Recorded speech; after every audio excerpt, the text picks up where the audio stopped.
புள்ளி பூச்சி அவங்களுக்கு அந்த பயிற்சியில் ஈடுபட்டால் அவங்களுக்கு பாதம் அதிகமாக இருக்குன்னு அர்த்தம். அப்போ என்ன செய்யணும்? கடுக்காய் தூள் சாப்பிடணும். எல்லாரும் கடுக்காய் தூள் சாப்பிடுங்க. அந்த கடுக்காய்க்கு அயன் ஓவராக போனால் அது வேற ப்ராப்ளம் இருக்கு. அப்போ அதில் வந்து பாதத்தை கண்ட்ரோல். பித்தத்துக்கு கசப்புக்கு மருந்து கசப்பு தான்.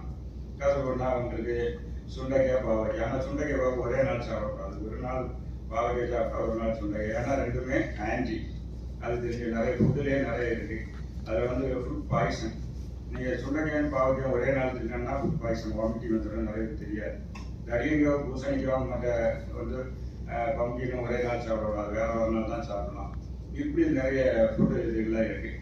அப்போ என்னாச்சுன்னா அந்த டேஸ்ட்டை கண்டுபிடிச்சி வந்து கபம் லைட்டாக ஒரு ஸ்வீட்டாக இருந்தால் கபம், அதுக்கு குறுமிளகு அதாவது பெப்பரை சாப்பிட்டா நார்மல் ஆகிடும்.